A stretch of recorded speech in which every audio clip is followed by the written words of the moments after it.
আজ থেকে প্রায় 4000 বছর আগেকার কথা। এক সম্রাট শুধু রাজ্য জয় করেননি, তিনি গড়েছিলেন আইন, ন্যায় আর সভ্যতার ভিত।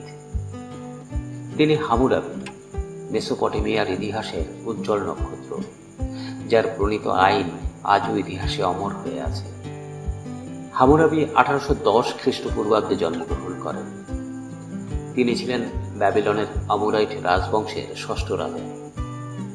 তার পিতা সিন মুবাল্লিদ দক্ষ প্রশাসক হলেও শক্তিশালী দক্ষিণের শহর লারসার বিরুদ্ধে ব্যর্থ হন।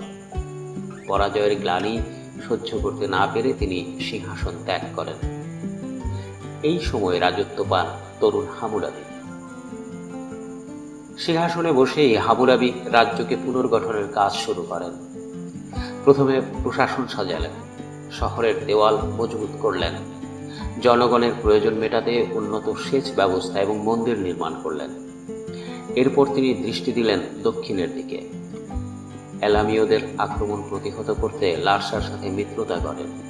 পরবর্তীতে সেই মিত্র লারসাকেই জয় করে নেন।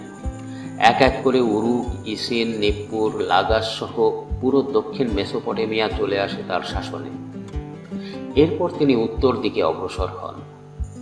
মারির শাসক জিমরি লেম ছিলেন হামুরাবির পুরনো মিত্র, কিন্তু 1761 খ্রিস্টপূর্বাব্দে কোনো এক অজানা কারণে হামুরাবি এই সমৃদ্ধ বাণিজ্য শহরটিকে আক্রমণ করে ধ্বংস করে দেন।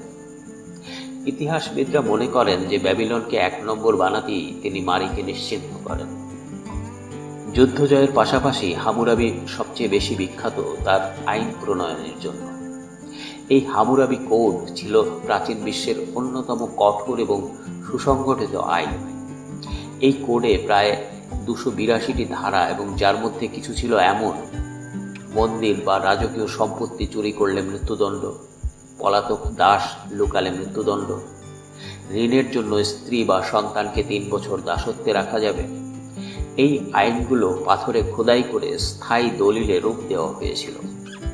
এগুলি এতটাই সুস্পষ্ট ছিল যে অক্ষর জ্ঞান সম্পূর্ণ যে কেউ পড়ে বুঝতে পারতেন। খ্রিস্টপূর্ব 1755 সালে বৃদ্ধ হামুরাবি অসুস্থ হয়ে পড়েন। তিনি তার ছেলে শামসু ইলুনার হাতে সিংহাসন তুলে দেন। 1750 খ্রিস্টপূর্বাব্দে তিনি মৃত্যুবরণ করেন। দুঃখজনক হলেও সত্য যে তার মৃত্যুর পর সাম্রাজ্য দ্রুত ভেঙে পড়ে। শামসু ইলুনা বাবার মতন শক্তিশালী ছিলেন না, তাই ক্রমান্বয়ে তার রাজ্য হাতছাড়া হয়ে যায়। হামুরাবি শুধু এক যোদ্ধা বা রাজা নন, তিনি ছিলেন সমাজ গঠনের অগ্রদূত। তার আইন আজও মানব ইতিহাসের একটি মাইলফলক।